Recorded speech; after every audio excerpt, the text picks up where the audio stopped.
Don't be a Hey, nemesis. welcome to another great episode of Two Pass Podcast. Well, you already know you got your main man, the postman, my main man, LD, my other main man, D Rob. And before I get into today's episode, if you haven't, I'm inviting you. I'm gonna almost try to grab you and navigate you over to YouTube and ask that you subscribe to our YouTube channel. Larry, go ahead. We talking about expanding the mind.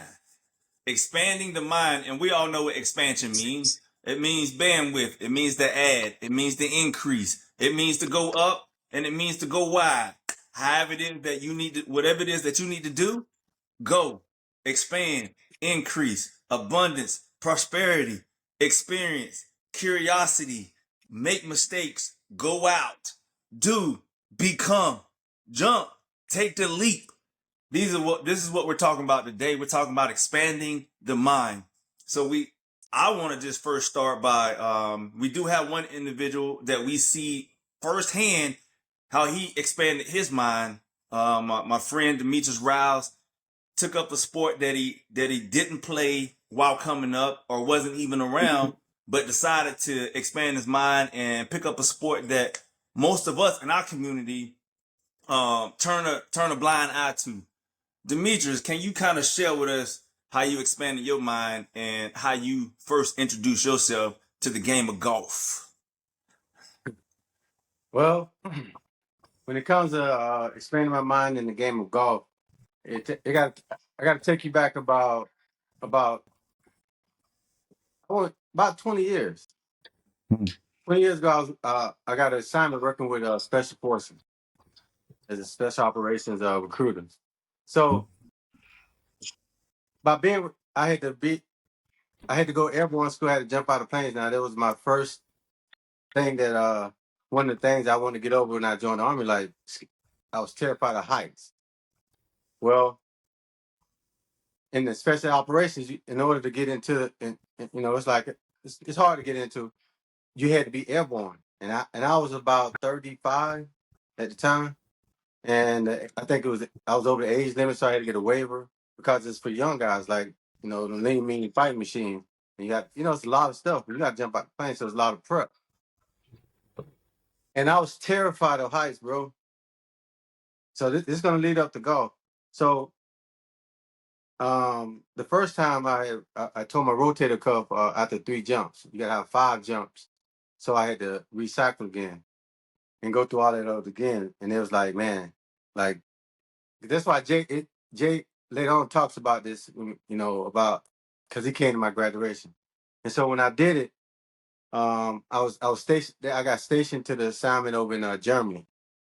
So in Germany, uh, every like Tuesday and Thursday, I'm the only one in the office, bro. And they out in the golf course. I'm like, and like I got a full day, and they got a full day of golfing. So I was like, man, I gotta I gotta see what's going on out here, right? So I go and buy clubs out, not knowing anything about golf. It wasn't a cart. It wasn't even a push cart, bro. We had to carry it on our back for 18. I was like, whoa, this ain't what you want, and then you don't know what you're doing. Oh man, this gonna be bad. So I kind of figured out some things, but it was 20 years ago, so I was like, but I remember everything that came with it. You know, the status and how things were. I just got uh, a little piece of it. Fast forward, man. My boy Malik, he was like, he was talking about, you know, golfing. I was like, yo, man, I did it, a while back. He was like, and then he came down for like about 2 years, almost about a year and a half ago, about a year and a half ago. And when we played, me, him, and Marvin, and I seen how he was hitting the ball, and me who put my foot in my mouth, and I told him I'll do it with him. We out there, right? And I was like, wow. I said, really need to get my shit together. You know what I'm saying? Because like I promised my friend something that I was gonna do, and I was not committed. And I seen how committed he was to it. So I was like, yo, bro, I got you now. So, and first thing first, I was like, how am I gonna get better at golf when nobody around me golf? And I knew the pressures of going up to that golf course, not knowing nobody, and trying to figure it out, and just hitting the ball. It's real embarrassing, especially now. You can even forget embarrassing, right? Just not knowing. So you got to research. You got to figure it out. So I was like, I started researching everything. I was like, man, watching a lot of videos. This is gonna suck. So I came across Kaiser about saying, how can I educate myself? And then they had a whole program. Said, and I read it. It's like you can get lessons and it's hands on. It's read. So I did that while still trying to figure it out, studying and everything. So I dove right into it. And it had to be one of the most challenging things I ever did in my life, almost. And I did a lot of crazy stuff, but like to learn, you had to learn how to grip it. You had to learn how not only hold the club, aim it.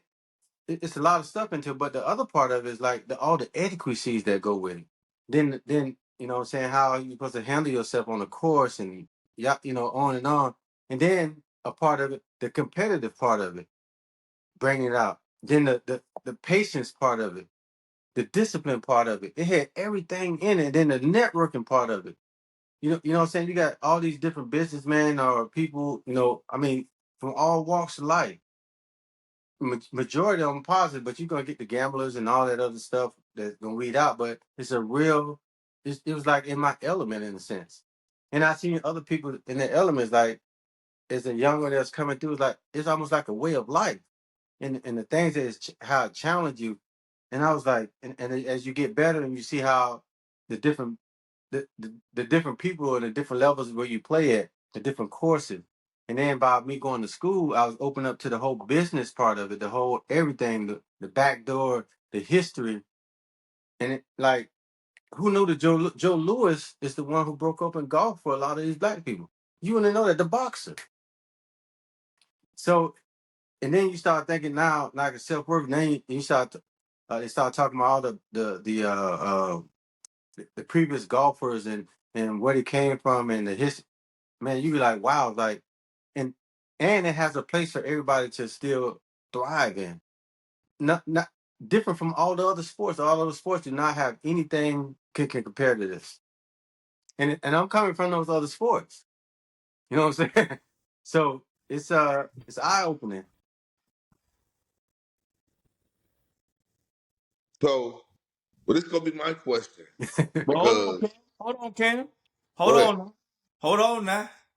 So, after you served your time, you got out and you started a business. Hmm. You didn't just say, hey, I'm just going to, take what Mm, society give me. I You said, like you know that. what? I'm going to now expand my mind based on what I've learned. And now I'm going to go out and put my mind to something. Not only Hmm. my mind, but now I'm going to act on it, right? So how is that expansion for you? And take us through that process. Yes, sir. Yes, sir. Oh, wow. Oh, okay. Oh, my expansion started with a shovel in a motherfucking ditch, working for labor finders, getting about $25 a day.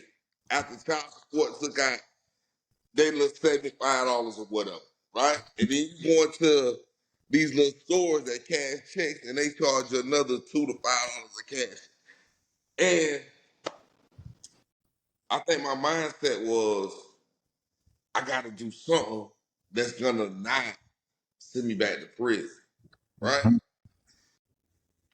For a long period of my life, I had got so used to doing things that I wanted to do and didn't give a fuck about whether the consequence was gonna get me rich or send me to prison. You know what I'm saying? I didn't care. Right now in this moment, I'm doing it. So I had to say, man, I'm tired of getting locked up, right? I'm tired of going to sit on them hard, lay on them hard ass beds. I'm tired of motherfuckers waking you up 2, 3 o'clock in the morning. I'm tired of doing that. I don't want to do that. Boom. In work release, I had a partner named Ron. And me and Rome used to sit out on the little rec yard, the little basketball court at the Work Release Center down in Miami. And Rome used to always say, man, you got to do something, boy. You ain't got now another one in you, boy. What you gonna do? You ain't got, and by him saying you ain't got now another one in you, letting me know like you ain't got another chance. They ain't gonna give you another shot.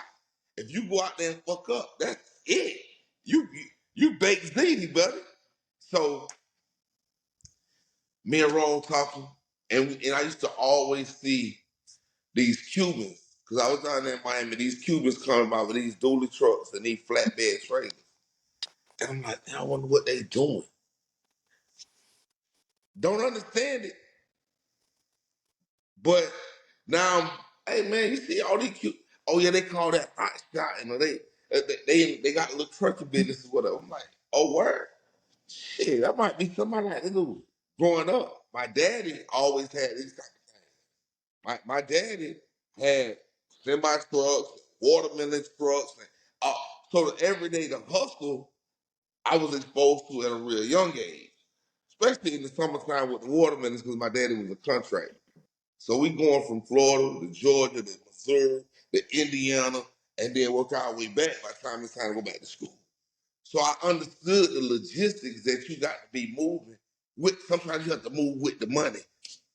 Me, I say that shit doesn't look like it's too much of hard work. Once I got in my teenage years, I'm gonna get this fast, easy money. You know what I'm saying? The fast, easy money continue to land me in prison though. I get out, I'm on the streets enough time to have 2, 3 churn, and I'm locked up.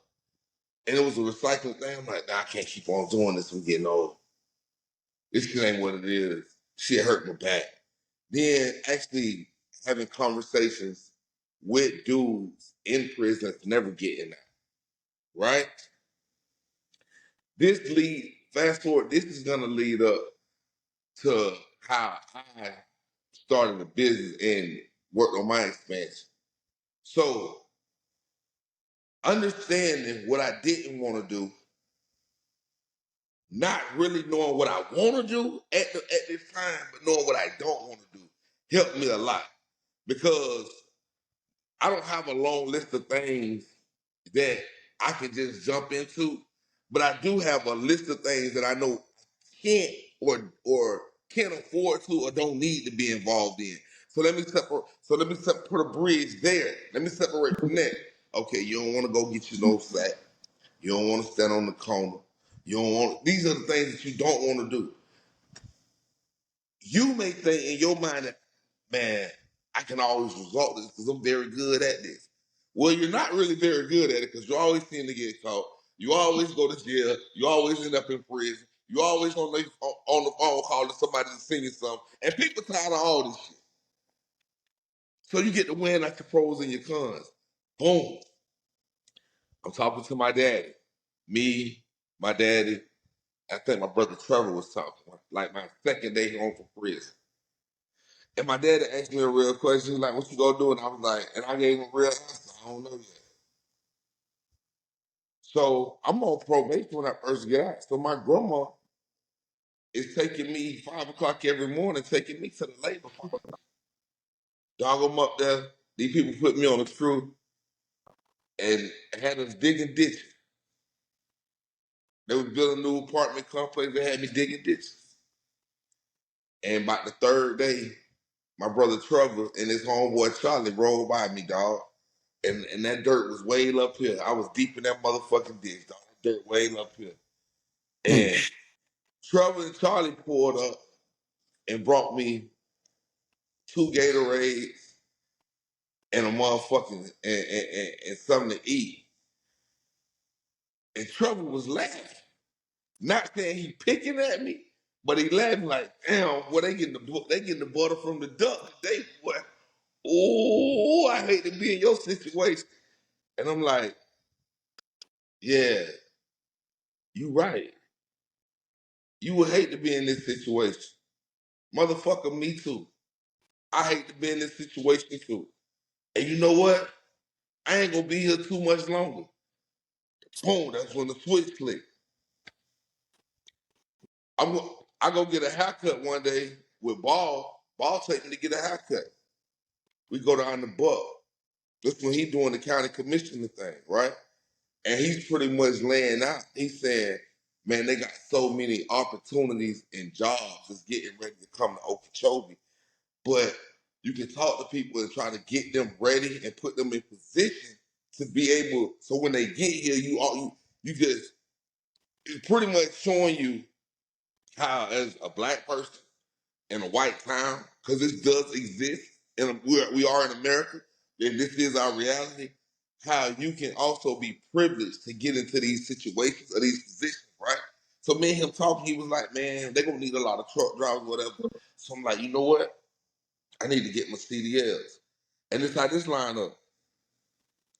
In work release, I didn't have a driving license, but I was a certified teacher, and they ran a pilot program down in Opelika that allowed me to teach a CDL class.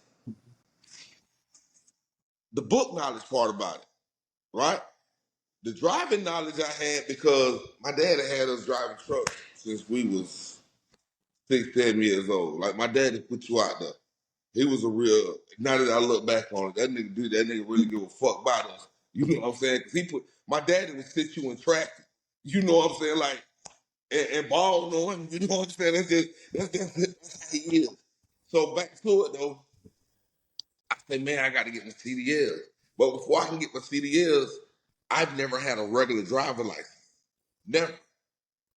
All these years driving these cars, jumping out these rental cars, I've never had a driver's license. So I had to go through the process of getting a driver's license. Boom. Now I'm able to formulate a plan. Boss saying, damn, boy, you got your CDLs. They're going to be able to have this going on. This how my life like tied into me going into the business side of this, right? I meet my wife. Her dream, her ultimate dream is because she was in fact infatuated with semi trucks. She want to see her name cross the top of a semi truck, right? Coming down the road. She want a trucking company. I just want to drive a motherfucking truck, right? It's fine. But so in prison, I had learned you write down a lot of your goals and things that you want to do, things that you see, right? I didn't understand nothing about business, as far as the black and white part about business. Understanding how to, I know that you can go and make a business deal through transactions. You know what I'm saying? Because that is business, but the legal side of it, I really didn't understand it. However, she had a lot of knowledge about it because she understood how to create a business, start a business, and all these other things. So now I'm looking at this like, if I'm gonna be with her, and this is what we going at, I need to know how to do this shit too, right? And God will put people in your life for the right reasons at during the right time. Because when Trevor them was laughing at me in that ditch, not saying he was forcing me back into the street, but my mind automatically went back there because I'm like, man, I can't do this shit here. This ain't me. I'm bigger than this here. That's the imposter syndrome. And we just talked about this yesterday. Yeah. I'm bigger than this ditch. I ain't no motherfucking peon. What the fuck I'm in the ditch for?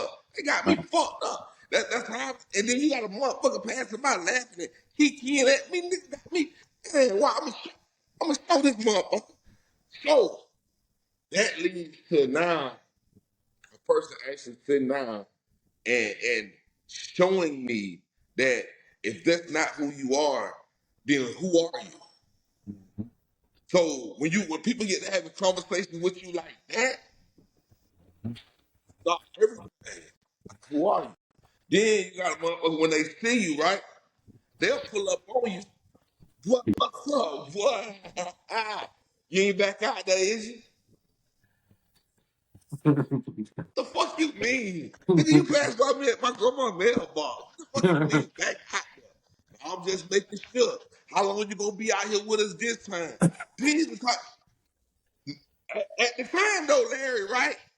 Mentally, you like, man, this nigga got me fucked up. What is he talking about? Not understanding that a person really like making you think. A person making you think. And that's how I got into the expansion of my mind because people around me started to make me think about my next move. And I knew I didn't want to work a 9 to 5 because of what had been said about you're a convicted felon. You ain't gonna be shit. You ain't gonna really be able to get a good job and all this stuff. So now it's time to get creative. You got people dropping in your ear, hey, you might want to get your CDLs because this is what's going on. You look back at the times you fought with your dad, and then the person that you with now, like this trucking thing has been going on a real long time. So how can you incorporate that, or what can you do? So okay, boom. Now let's move on this because you like to drive. You want to be in and out of traffic anyway. Let's move on this. And also, now this is going to create something for you. You don't have to go and fill out an application or get on someone else's job or do these things. You can create a job, and that's how I expanded my mind. And with the people around me, continue when they see me, reminding me the constant reminders that you have. And that's what people need in their life. People might not say it, but you need that. You need that constant reminder because it's so easy to get caught up in who you was. It's so easy to go back to what you was doing because you had done did that for so long that that was your norm. And you want to always go, well, I know I can go around and I can get me $300-400 a day, you know what I'm saying, real quick, and then get off that corner. It ain't easy, dog, getting up 4, 5 o'clock in the morning, going to work. It becomes easy when it becomes your new norm. But when you don't come from that kind of structure and that kind of direction, that shit ain't easy. So when you say that the expanding of the mind, yeah, that it did have to expand my mind because I had to learn a whole new game that didn't consist of selling drugs. But I took what I learned from that game and brought it over with the hustle mentality. You got to bust your ass. So when we started hauling cars, you up at 4:30, 5 o'clock in the morning. I had to understand that you gonna go broke because I went to studying other people's business structures and listening. Like motherfuckers say, man, I tried to do this here, and man, before I really got a dollar, I lost. I was flat. I was flat trying to create and start a business. And I had to say, are you willing to do that? But then when you got a motherfucker on your side that say, man, it's either all or nothing. Let's go. Let's and that's where and that's where you get that strong, that support system and that foundation from. When a person wanna see you do better, don't know shit about you. Don't care nothing about what you've done. We're talking about from right now, whatever you want to do, I want to support that. However, I can be in support of you because I'm fucking with you. I'm rocking with you. You my nigga. You my dog. You my partner. You my ace. And I think that's what helped me. And even when the trucking slowed down, to making the transition and to start doing scrap metal, right? Still with that same hustle mentality. You got to rise before everybody. You got to be up before everybody because you got to get it. Because the same way you trying to get it, it's other motherfuckers out there trying to get it too.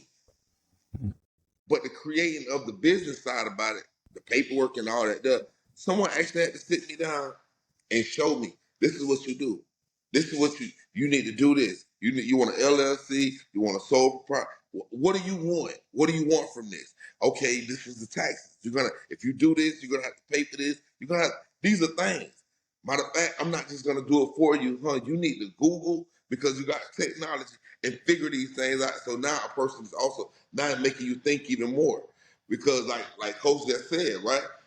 When he went to golfing, guess what? He had to go to Kaiser not to learn how to golf, but to understand how the game is played.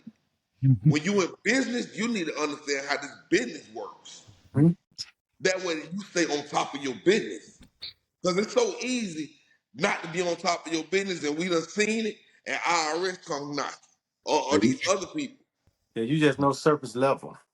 And Yeah, that's you need not to know enough. not enough, bro. So that's how it happened with me, Larry. I was actually, and I appreciate these same people right now that with the constant reminders and the sit down and the long night talks and whatever, and telling you if you don't have to do what you always have done, you don't have to do that. Mm-hmm. And you can be in those places, but you don't have to sit there because that's not who you are anymore. So now it's a pass through type of thing. You know what I'm saying? What What do you want to do? And it's crazy. Me and Ball had this talk the other day about me going back to school.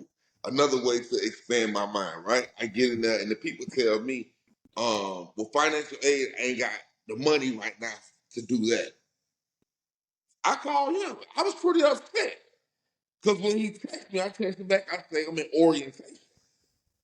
But this morning, me and my wife going, and we talking about it, and she say, well, maybe that ain't what you need to be doing. What do you want to do? Because sometimes you'll say you want to do something, and then why do you want to do that? How is that gonna help you? So again, there we go, right? That thinking. That thinking. Why do I want to do that? Oh, I don't know. Well, that ain't what you want to do then. You don't even know why the fuck you want to do it. Oh, it sounds cool or it sounds easy. It's not like, so that's how my story goes there with my transitioning from one thing to the next. It was my situation. It was the people that was coming in and around my life in those certain periods and me wanting more or better for myself, but not wanting to end up in prison with doing that and just making the conscious transition and decision to do more. I like what you said because so if you're not careful, the things that you dive into, or the thing or how you thought will become obsolete. Mm-hmm.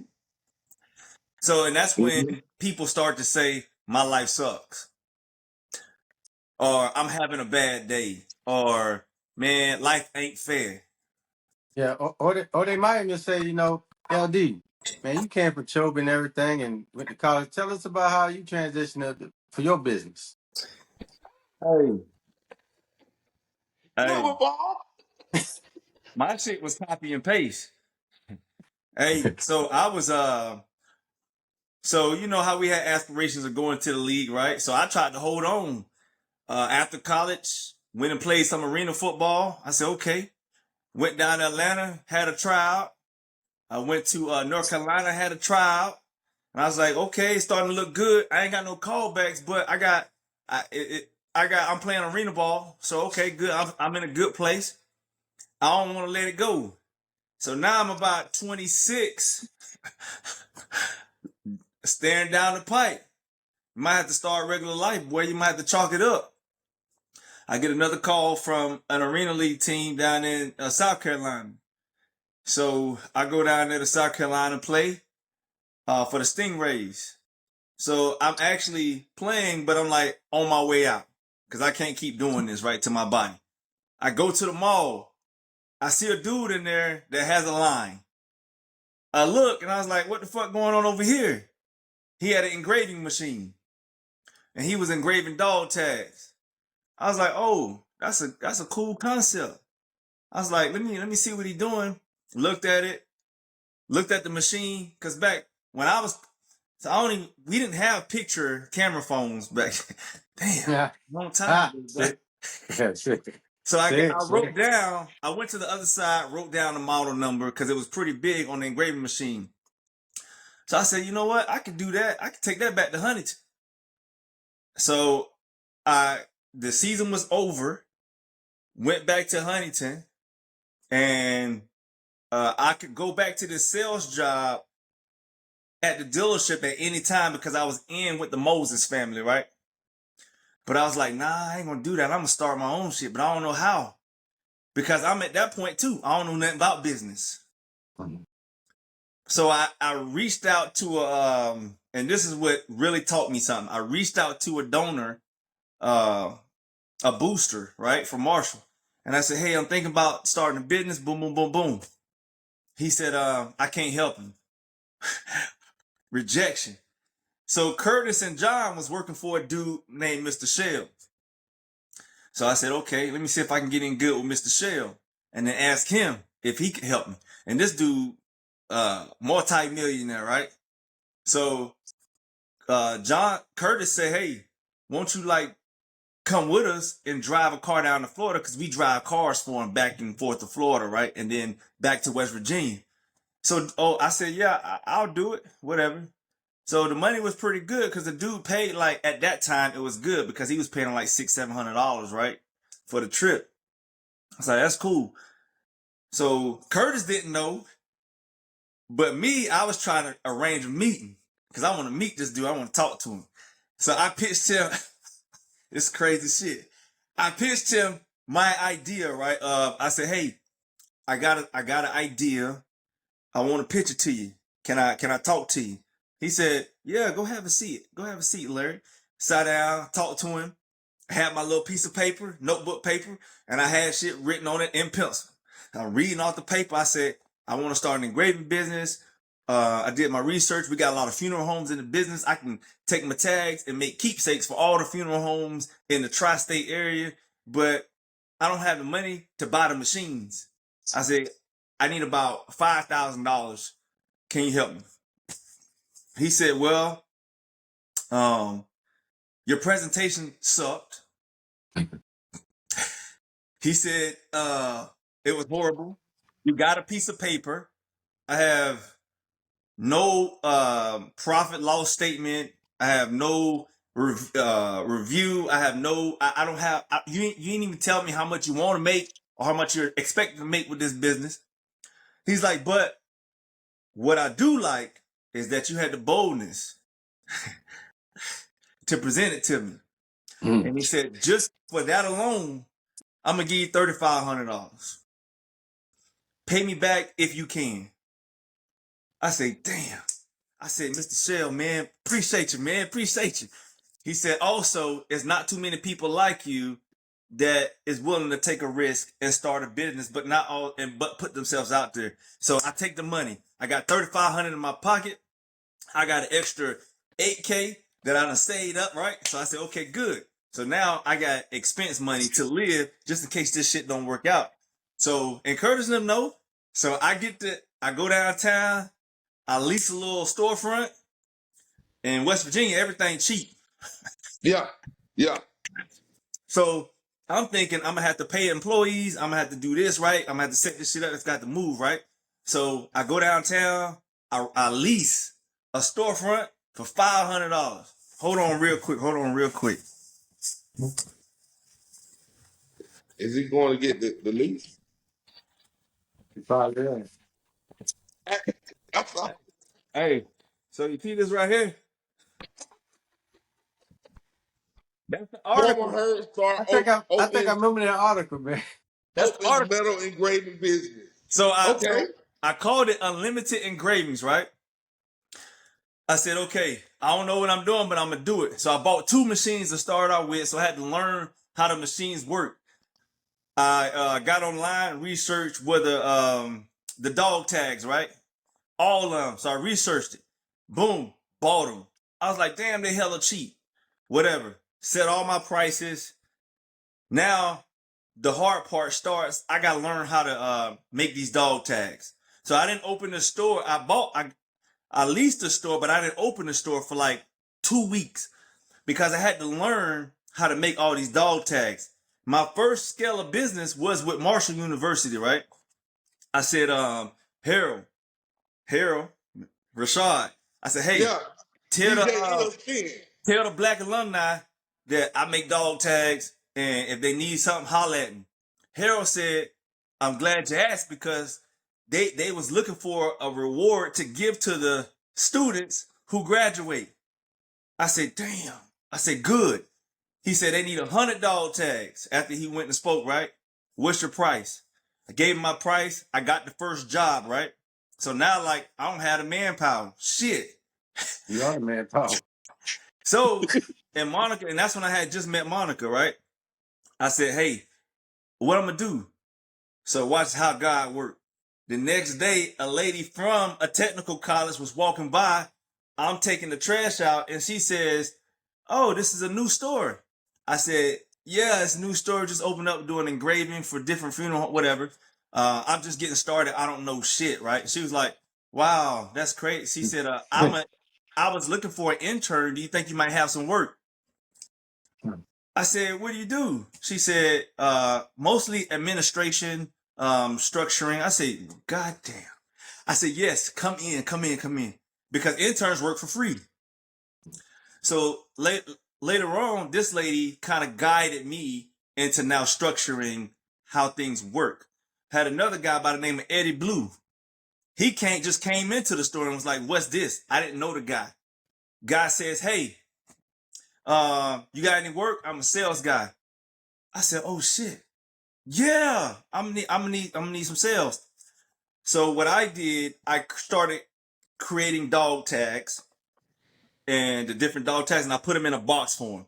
And I said, "Eddie, this is what I need you to do. I'm gonna pay you commission on everything. I need to go to every funeral home in the area and tell them that we make keepsakes, and if they need a keepsake, we're the company." So Eddie, that was his job, and I said, "I'll give you what I can give you, like every 2 weeks, just so if you don't sell nothing, I get it. You still got to live too." But I remember I had $8,000, right? Right? So I was using that money to pay. So I had a condo out there in Barbersville, and a really nice one. But I had just met Monica, and I was like, "Hey, I can't live here no more because I need to be closer to downtown, and I'm wasting money. If we together, can I move in with you?" She was only paying $300, $300 a month. I said, "I'll pay your rent if you let me move in. I'm closer to the store, and now I don't have to pay that $500. I can take that $500 and pay whoever wants to come to work for me." Right? Boom. She said, "You can move in." I moved in. And she kind of helped me out because now I'm like, damn, should I sell my car? I sold my Honda at the time. I was like, I need to have money in the reserves. So I was that close to where I can walk, and Monica had a car. So I was like, okay, cool. So now with Eddie wasn't making no sales. So I said, "Eddie, I'll go with you." So I had to lock the store down, and me and Eddie would go out, and I would pitch the different funeral homes, right? And business started doing really good. And then the hood heard about it, and now I'm making dog tags, and now I got cash flow coming in, right? I learned how to, and I was the only one that was making dog tags. So I started learning how to make the dog tags. I was getting better. I was getting requests of different dog tags, right? So I had to kind of figure shit out, and I wasted a lot of product, trial and error, but that's how I started to expand because it was a lot of pressure on me. And then when Marshall got their 100 dog tags, it was a tough job because it was some nights I didn't even go to the house because I had to get them done in 4 days. So I was in there all night to the morning, and that's what business, right? Business, people think it's glamorous, but they don't know the work that goes into it, right? Yeah. So I kept that open for about 2 years. And I was like, I'm tired of Huntington, West Virginia. I need to move.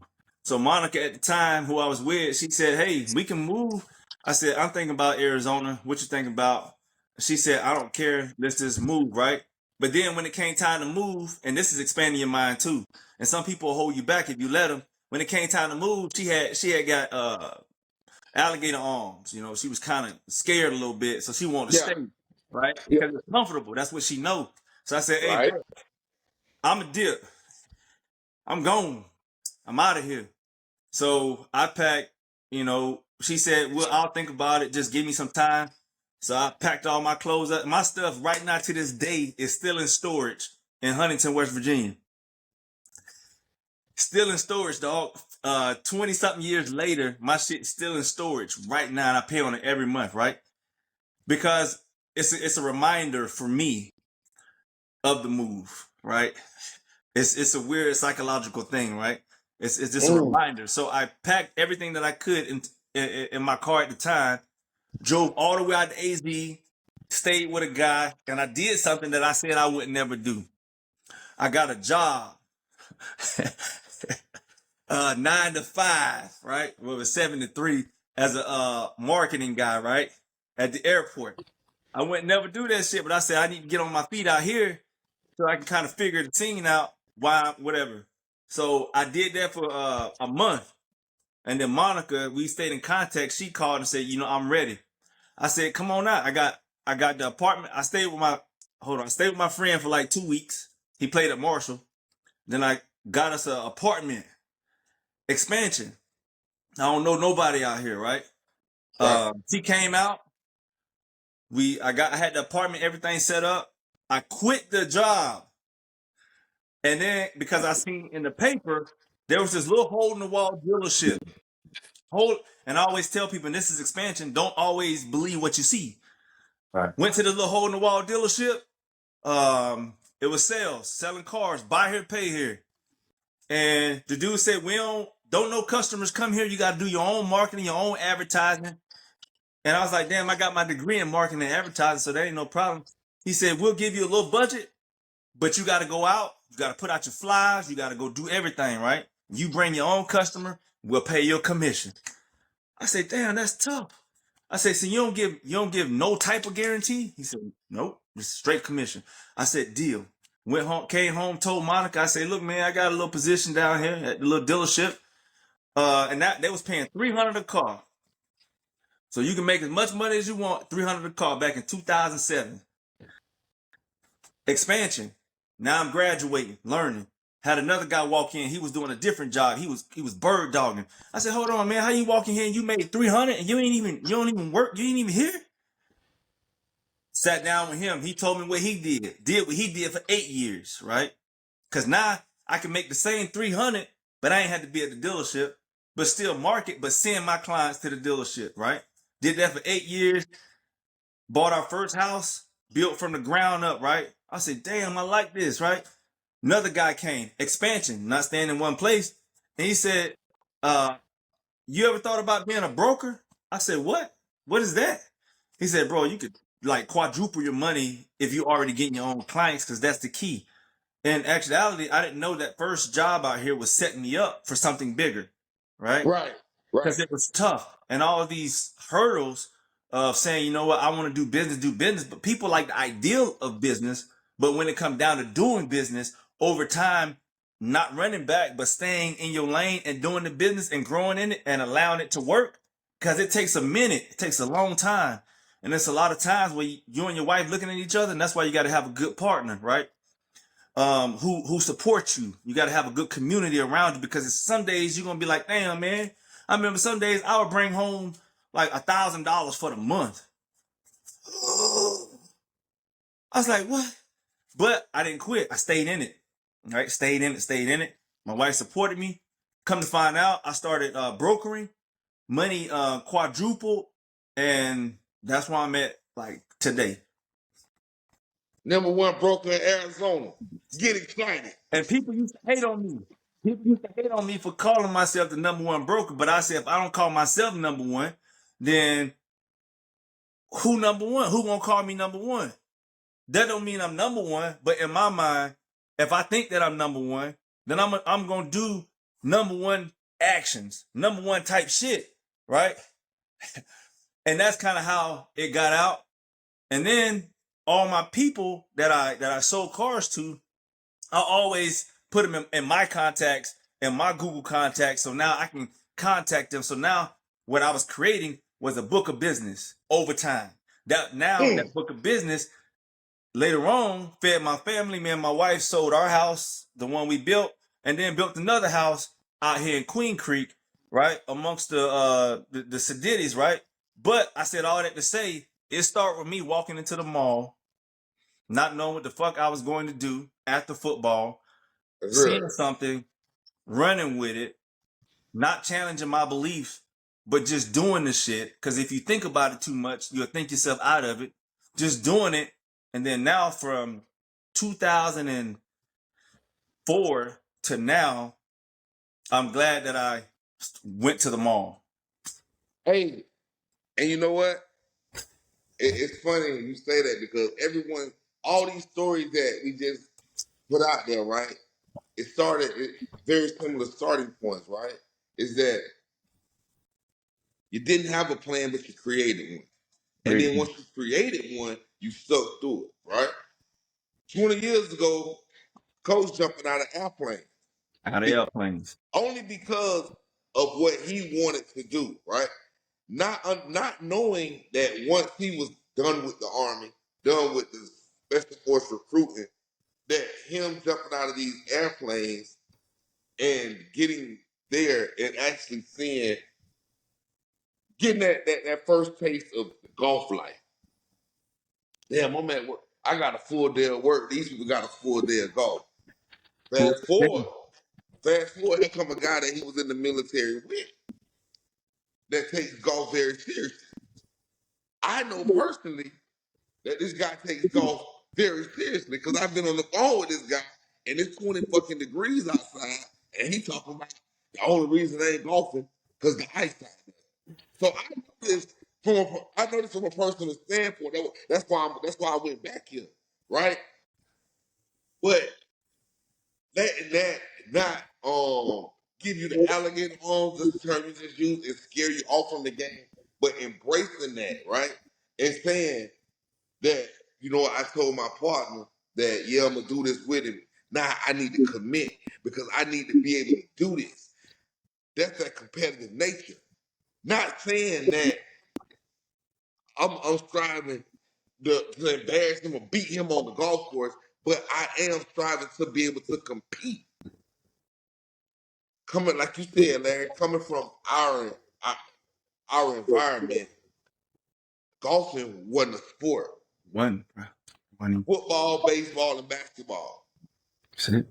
Right? This is what was in our environment. For coach to take the time out to say, and again, it's that competitive nature. I don't just want to learn how to play golf, but I want to learn the rules and understand the game because I know the game of football. I know the rules. I know the do's and the don'ts. I know basketball. I'm familiar with baseball. All because I growed up doing this shit and watching and seeing. I'm watching the sport and I see if you hit this guy, that's a foul, that's a penalty. I need to know the rules of golf because now I'm for the transition over here with some people that I normally don't frequent with, and they understand the game. I can't go over there and just know how to hit a motherfucking ball 200 or 300 yards or whatever. Because when they get to penalizing me, I need to be able to correct it. So I'm gonna take the time out to go to school for it. So that's expansion, right? But and I said all that to say, all of our stories, like I just said, started so similar. Is that I've been doing this for so long, right? And I know I need to do something else, but don't know what I want to do, how I'm gonna do it, but I know it's gonna get done. And once you get into it, it's the consistency and the constant way that you remind yourself and you're reminded by the people around you that you can't give up because every day ain't gonna be an easy day.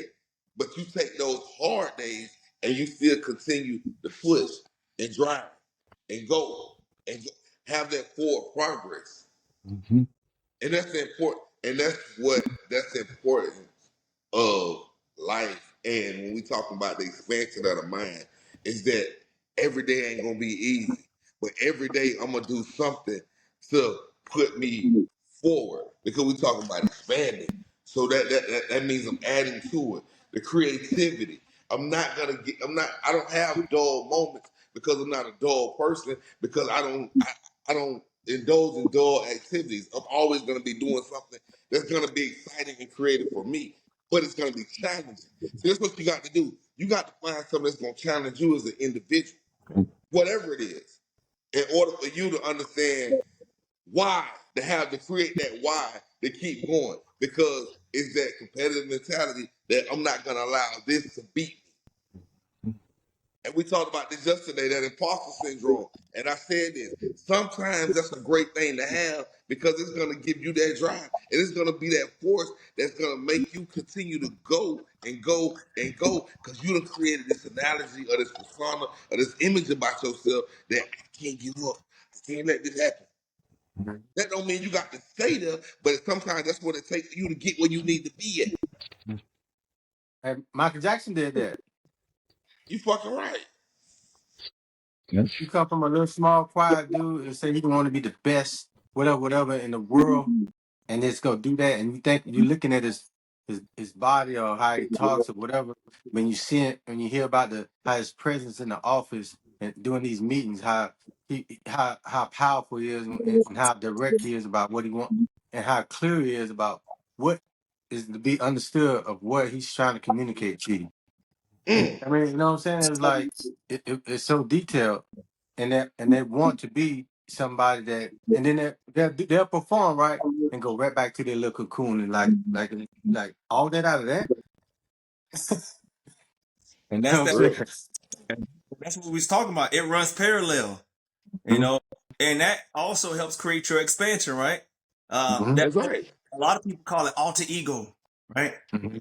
When you ain't the same person because of who you need to be to get whatever it is that you need to get uh for a period of time.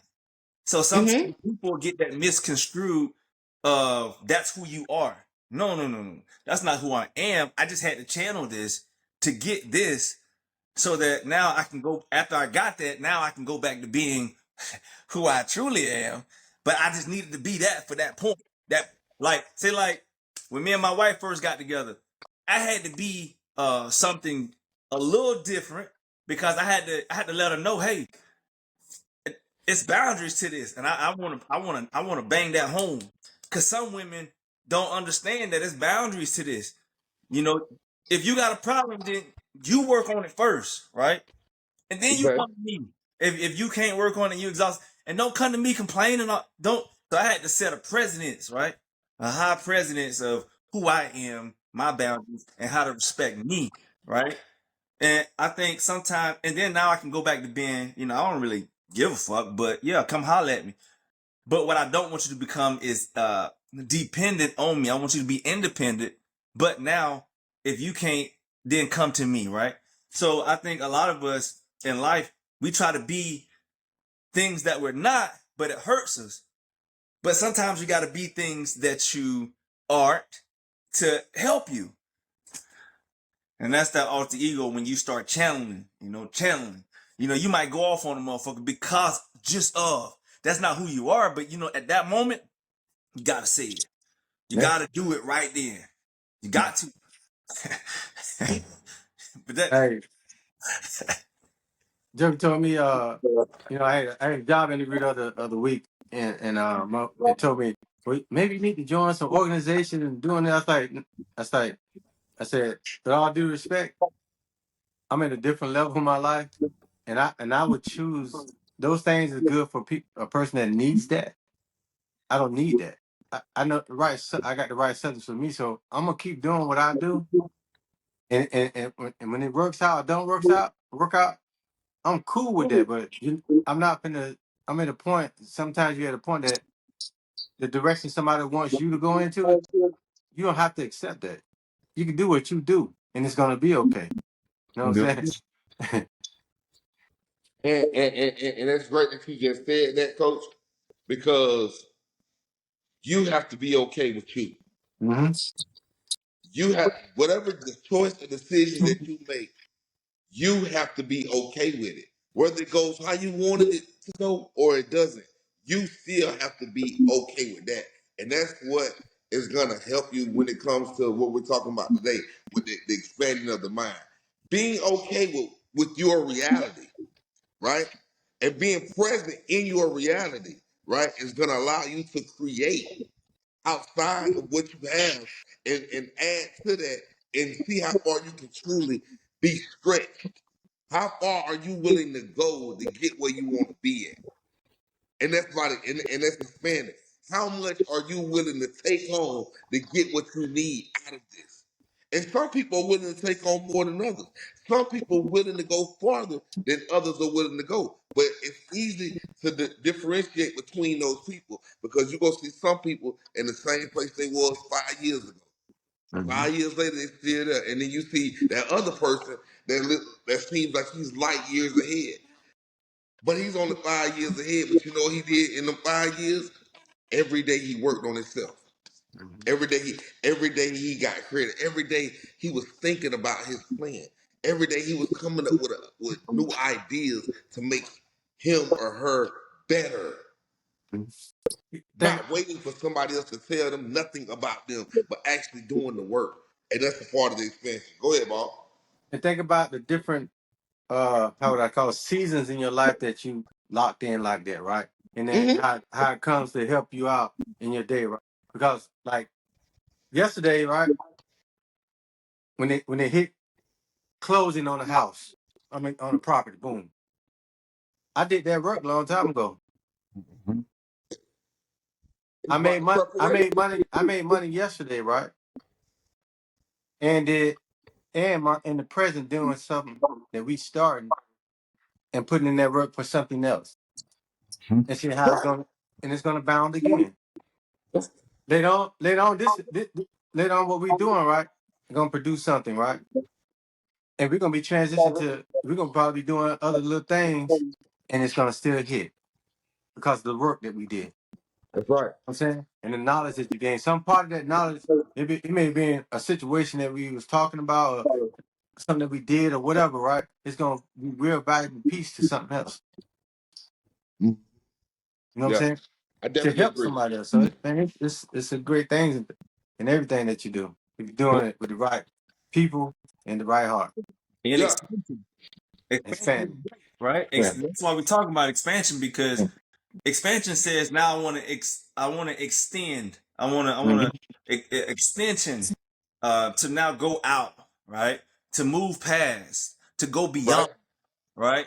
To now, but Okay. that takes action, right? Mm-hmm. But in order to act, it comes from here, right? So now, what do I know here? And if I don't know it, like we all have the same similarities, is that, but we knew somebody, Mm-hmm. we talked to somebody, we seen somebody, you know, so it's, that's why you can never do it by yourself, but you can now take those things and you can act, right? But is so I've learned this word, art venium, VM, art facium, right? That means to make a way or to find a way, right? Art venium, VM, art facium. And that means to find a way or make a way. And that's kind of that's what kind of runs in my back screen daily, right? I can't, it's like so I can lean on somebody, but as a man, so I don't, that's not my MO. With every fiber in my being, I'm gonna make sure that my family's straight. Because, because I'm the shade tree, right? Mm-hmm. So now I have to expand. Is there a little pressure there? Yes. Is there a little tension there? Yes. Is there a little stress there? Yes. But now becoming a manager of that as you expand now creates a inner citadel that's unbreakable. So now you're always the driver. And when things arise, you never look at it as it's happening to you. You look at it as it's happening for me. Because I don't know what the fuck is around the corner that I needed this for.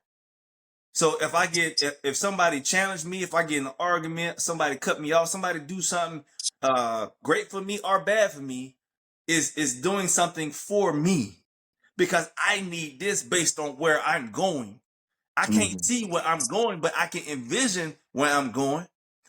Now, when hindsight is 2020, so now when I look back, I can say, man, I remember that shit. Boom, boom, boom, boom. It happened just like that, so that I could sit in this seat of life right now, and that's life. Mm-hmm. So we talking about expansion. Mm-hmm. Hey, and that right there was another great episode of Two Paths Podcast. Hey, hold on now. You don't have no power button. Hey, hold on now.